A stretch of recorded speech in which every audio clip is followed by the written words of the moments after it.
in Columbus, obviously with the new show, and then you get this. Just what did it mean to you to get this, to be inducted, and what do you think tomorrow is going to be like for you? Well, it was extremely humbling when you think about all the athletes that have been through here. Gosh, you can go through the football guys and just be impressed. But when you think about all of athletics, and to be included in that hall is what just humbles me the most. I never thought growing up in Wayzata, Minnesota, that I was just a 3-star kid, with 2 offers and trying to.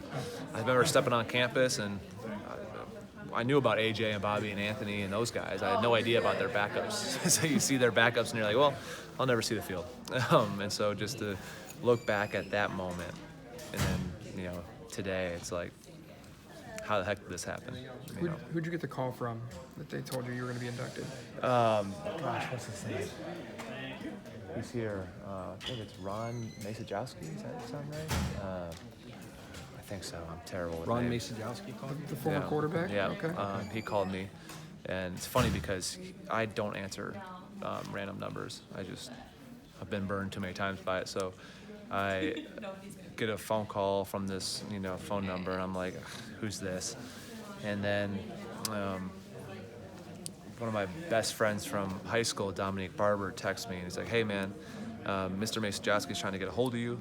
And I'm like, I don't know who that is, and he's like, well, his son played at Minnesota with Dom. And so he's like, he asked if I could have your number, blah, blah, blah. I hope you don't mind. I'm like, oh, whatever. And my wife's like, we just call him back. Like, you're so weird about this. And so I called back, and he's like, hey, this is Ron from, the Varsity O. And I was like, okay, what's up? What do you need? And he's like, well, you can't tell anybody for like a month, but, congrats, you're going into the Hall of Fame. And I was just floored. And then my wife, of course, she's always right? So she's like, I told you need to start answering the phone. You never know when it's going to be. All right. But just completely shocked. I'm just shocked. And you go through like the shocked phase, and then excitement, and then like the gravity of it all just kind of weighs on you. And then it's always fun I don't really reflect a whole lot on, career and all that. I'm a big future thinker. Drives my wife nuts because I'm always thinking about the next thing. And so to be able to kind of sit and think about memories with teammates and all that stuff has been awesome. So who's your first call after, obviously, your wife found out? Who'd you tell first? Oh, I didn't tell anybody for a while. I kept it pretty quiet. I called my mom and dad. And then my sister and brother. And really, that was it until it came out. Tried to keep it small. Yeah. I actually waited a while to tell my dad, until like probably a week before, because my dad is one of the worst people at keeping secrets. So like he'd be a guy that like would, well, I only told like 4 people and I tweeted it. Like what's the big deal? But it's a really cool thing to be able to share it with everybody this weekend. Are you expecting some of your former teammates, coaches to be here tonight for you? I don't know about tonight. I know tomorrow we have a little get together that I should have a bunch of former teammates there, and some of them are still working. I know Malcolm texted me last night. Marcus is down, at Cincinnati with Luke, and but it's fun, man, because those are the guys that deserve a lot of credit for any of my success. Those teammates pushing me, teammates supporting me. Definitely Luke Fickle was probably the most instrumental in my success as a linebacker and as a person, between him and Tress. So Tress called me the other day and congratulated me. It's really cool to kind of hear from everybody, but there's so many people that I could go through and thank and that are instrumental in all of this, so it's fun. Is that where your mind goes, James, to the climb, or do you have fondest memories, or is it all of that, or where? It's all of it. Where are your thoughts right now? Just really like the memories with the teammates, the guys that have, and it's not even like specific, it's just the amount of fun you have with everybody in the locker room, the brotherhood that really is Ohio State football. I think Ohio State athletics in general, but especially football, no matter what era you played in. Whenever I run in the Cousineau, you can sit and talk to him and reminisce about playing days the same I could with, when I used to talk to Shazier a bunch. It's like literally through the years. There's a respect and a brotherhood about it that we just support each other, and it's awesome. And so that's kind of what it goes to. Obviously, the victories, the big games, you think about a lot.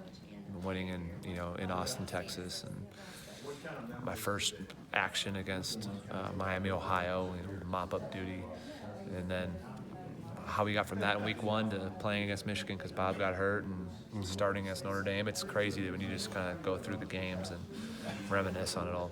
How much do you miss playing? I know things are going well broadcasting career-wise for you, but does that take away some of you missing the game, or do you still? I don't miss necessarily playing the game anymore. I feel like I emptied that tank the best I could. I miss the locker room, like the camaraderie, the trash talk, the banter back and forth. You gotta have thick skin in the locker room. So I miss that part of it. And you still get it from time to time. I mean, heck, I can call. Chris Long sent me a video message the other day, and it's all about, making fun of me and my color stuff that I did for Arizona State. And then, at the end, it's a compliment. You can't talk to any football teammate. Like, you can't get to the compliment until you get through all the, banter. But that's what I miss. That's the thing that when you go to a facility, and no matter how good or bad your season's going, meetings can be done at 5:30, and you hang out in the locker room until 7 because you're just like, what else am I gonna do? These are my boys. This is fun. That's the stuff you miss over the actual. I don't miss hitting guards. I don't miss making tackles. I don't miss missing tackles. I don't miss any of that. Maybe one more run out the tunnel would be fun, especially now since they make it all fancy and everything. But, yeah. You obviously accomplished a lot in your career here in the pros. Where does this kind of rank? I know you said you don't reflect a ton, but just kind of where does this sit with what you've done? It's up there. My favorite memories are, when you celebrate, obviously, beating the team up north. Those are some of my favorite memories. When you're senior year and you're in the locker room and you got a couple cigars and you're holding the Big Ten trophy, those are fun memories. Totality career-wise, this is definitely one of them. Whenever you won the awards was always fun, but again, it's the team stuff that when you're on those, award shows, you're on the road. A lot of times you're by yourself or with a coach. Just one coach comes down with you, and you don't get to celebrate it kind of with your guys.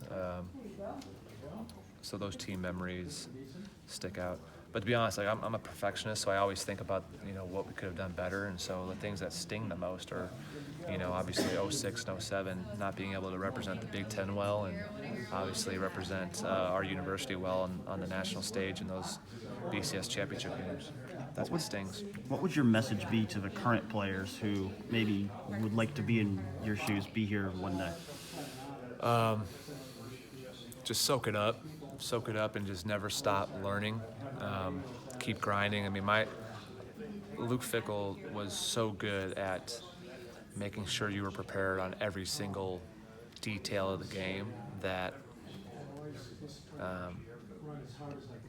freshman year I was able to step in because he had me prepared as a backup, and I knew I was one play away, and he would stress over and over not just the mental game but just the physical limitations that I thought I had. Just keep working on your craft. Don't give up. Don't get complacent. It sounds cliche, but really it's always improve every single day, because there's no such thing as just staying the same. You're not staying the same. You're getting better. You're getting worse. So if you think you've made it and you're just going to coast through and get lazy, you're just getting worse. Somebody else is passing you. So just keep grinding. And enjoy it, because the train that is football, whether college or pros, it's going to keep going without you. You can try to hold on for as long as you can, but it's going to keep going. So enjoy those moments and then put your goals on paper in front of you. That's what Trust made us do, and I think it really helped.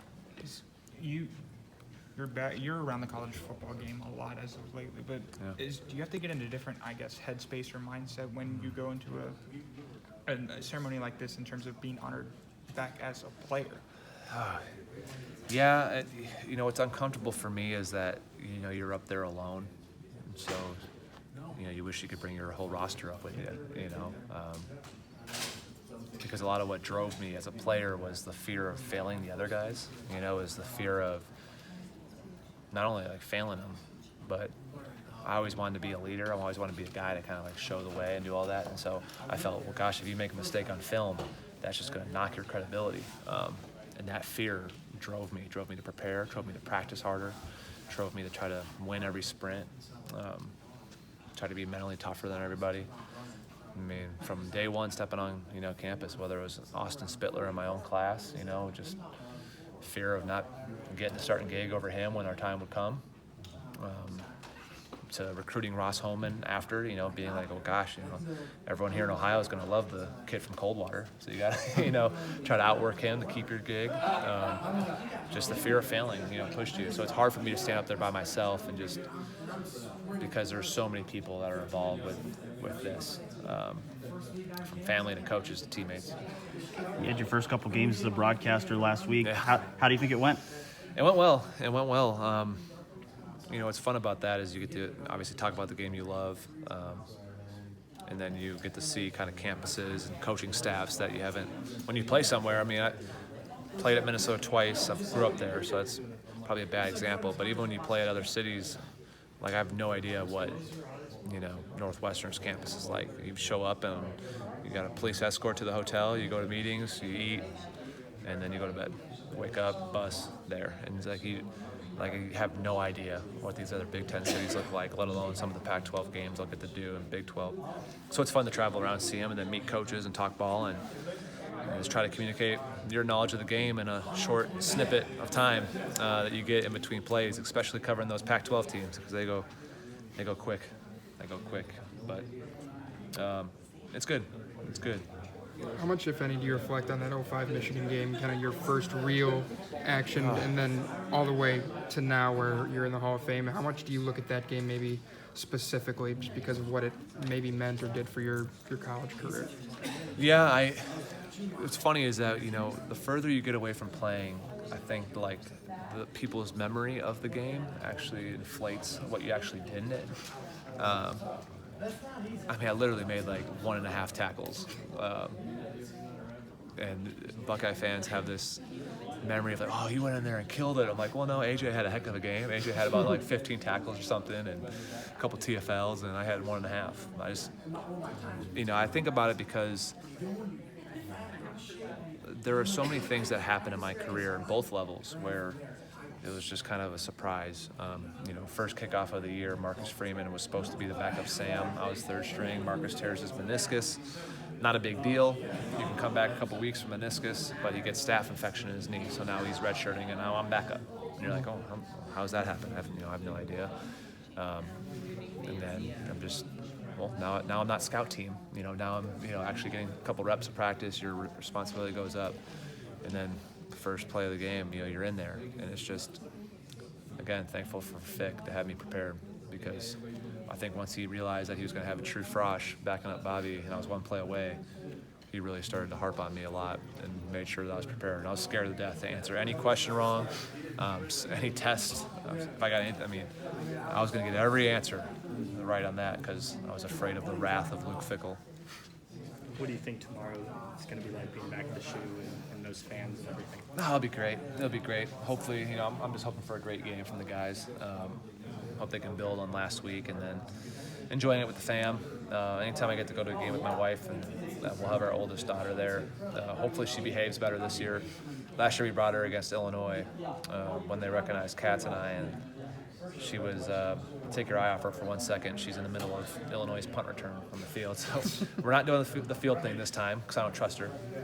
But just to be able to share those moments and get pictures and, those are the memories that you won't, that I'll cherish, is the fact that when I came from Minnesota and I got through here, I knew I wanted to make Columbus, Ohio home. I love it here. I love the way the state and how much this area and high school football means, and just how it brings the community together. And just obviously Saturdays, and there's nothing better than fall in Columbus. So anytime I get to enjoy that with my family, it's great.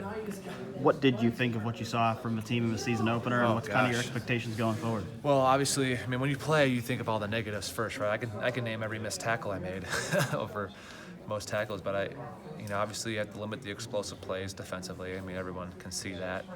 It's stuff that's fixable when you watch the film. It's either a missed tackle or the first long touchdown run. It looked like Wint got cracked, and you got to crack replace and have a corner out there keeping leverage. But I also know it's hard when you're a man coverage. Like, hey, you tell me I have man, I'm running with my man.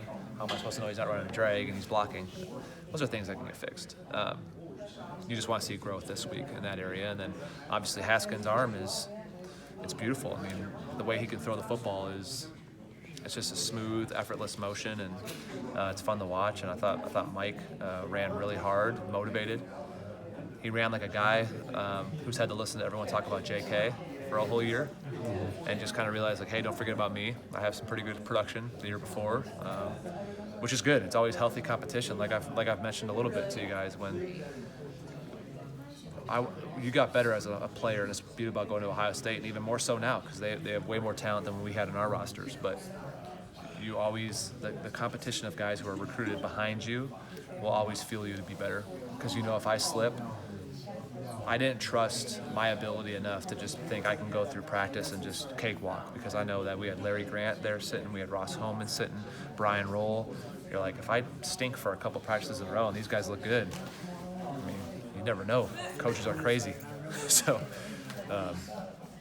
that competition for the backs is great. It'll be fun to kind of see, because they're going to push each other all year. Have you thought about coaching at all? Oh, yeah. Yeah. Yeah. Is it something you'd consider if the right offer came about? Well, the right offer being, at Ohio State, yeah. Be like a legendary Luke Fickell, just stay here the whole time. I thought about it. I was actually close to joining Luke in Cincinnati, and I just told him I'm not all in on it, and I can't do that to you. It's your first head coaching gig. I'm not going to show up and then have second thoughts, and so I told him I'd kind of have to say no to it. It's always in the back of my mind, just because I love football, but I also love the idea of trying to help mold young men. I knew the way I was, 18, showing up on campus, first time away from home. You can go south real quick. A couple bad decisions, a couple, we're all just a couple bad decisions, and one guy gets in trouble, the next guy gets away with, you're right there all the time. And then how can you help young men develop and mature and help them outside of football? Because for a lot of the guys on the roster, a lot will have a chance in the league, but a whole lot won't. And there's kind of two things. The one, they should be celebrated for being a dang good college football player, because that's an awesome thing. I think a lot of times we're so big about who's the next, pro guy. Well, being a starter or contributor at Ohio State is a pretty awesome thing. And also helping them, how do you utilize that platform? As you guys know, being in Columbus, when you play football at Ohio State, you can do a lot with that, and helping them realize it and grow. And I think they've done a good job of that. I think Stamp has done a phenomenal job with that, but just kind of help. Maybe that's just Tressel's influence on me over the years. So if Urban came calling and said, hey, I need a linebackers coach, hypothetically. Yeah. Hypothetically, it'd be a long thought process on that one for sure, but it'd be hard to say no.